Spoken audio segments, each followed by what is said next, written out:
Uno se imagina que las grandes revoluciones científicas, no sé, vienen con un gran estallido, ¿verdad? Pero la historia nos ha enseñado que, a veces, las ideas más transformadoras vienen en los paquetes más discretos.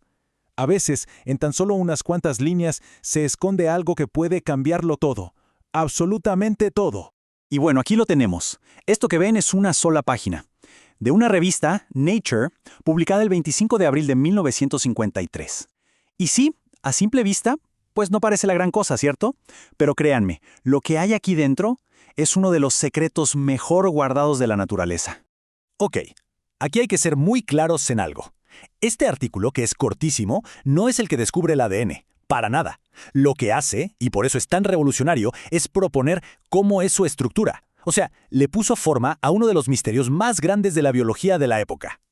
Pero para entender de verdad la magnitud de esto, tenemos que hacer un pequeño viaje en el tiempo. Vámonos a principios de los 50.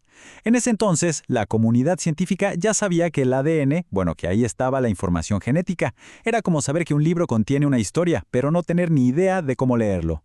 El gran misterio era cómo está organizada esa molécula y, más importante todavía, cómo funciona. Así que esa era la pregunta del millón, la que tenía a todos de cabeza en una carrera científica frenética.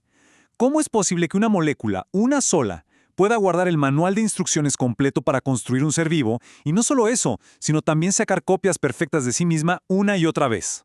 Y es justo aquí, en medio de toda esa incertidumbre, donde aparece la propuesta de James Watson y Francis Crick. Una idea que era, para la época, radical. ¿Cuál era? Una doble hélice. Así de simple. Una estructura tan elegante, tan sencilla, que de repente, ¡pum!, todo empezaba a tener sentido. Lo que el artículo proponía era, y voy a citar textualmente, dos cadenas helicoidales enrolladas alrededor del mismo eje. Y este dibujito, que puede parecer hasta un poco simple, se iba a convertir en uno de los grandes íconos de la ciencia. A ver, vamos a desglosar el modelo para que se entienda bien. Son 3 ideas súper importantes. La primera, no hablamos de una cadena, sino de 2, que se enrollan una sobre la otra, como una escalera de caracol. Segunda idea, el esqueleto de la molécula, lo que le da la estructura, como los pasamanos de esa escalera, va por fuera. Y tercero, y esto es lo más importante, las basas nitrogenadas, que son las que tienen toda la información, están guardaditas, protegidas en el interior. Pero ojo, la verdadera genialidad no era solo la forma de escalera de caracol.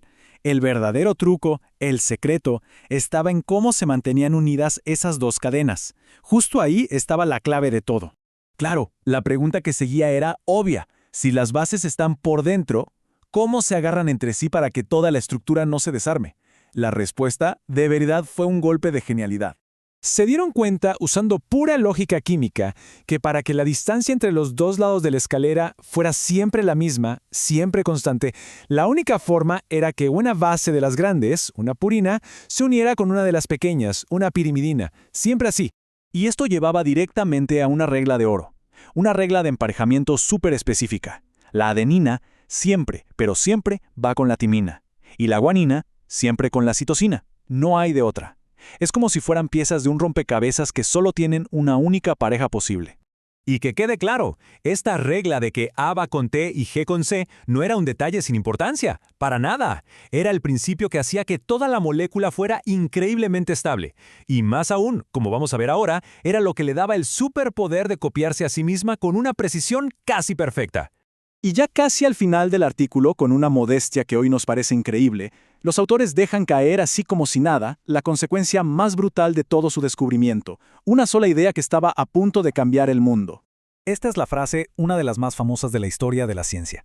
Dicen, no se nos ha escapado que el apareamiento específico que hemos postulado sugiere inmediatamente un posible mecanismo de copia para el material genético. O sea, no solo estaban diciendo, así es el ADN, sino que estaban insinuando, y así es como la vida hace más vida.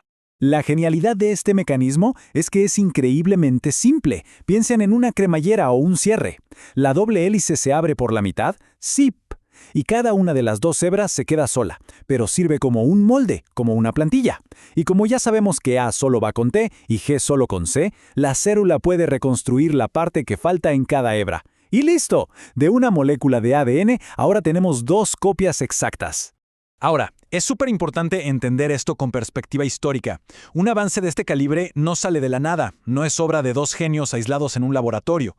La ciencia casi siempre es un trabajo en equipo, un esfuerzo de mucha gente, y este caso, pues no fue la excepción. De hecho, el propio artículo lo reconoce. Watson y Crick dicen, con todas sus letras, que se apoyaron en el trabajo de otros investigadores, y mencionan específicamente a Maurice Wilkins y, por supuesto, a Rosalind Franklin.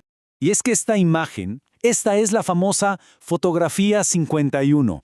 La consiguió Rosalind Franklin y fue una prueba fundamental. Sin ella, la historia habría sido muy distinta. Ese patrón tan claro en forma de X, bueno, eso gritaba, esto es una hélice, y daba pistas claves sobre las medidas exactas de la molécula.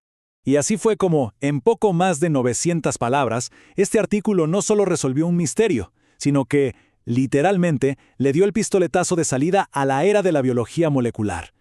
Todo lo que conocemos hoy, desde la ingeniería genética hasta la medicina genómica, todo se sostiene sobre los hombros de esa estructura tan simple, tan elegante y tan poderosa, la doble hélice.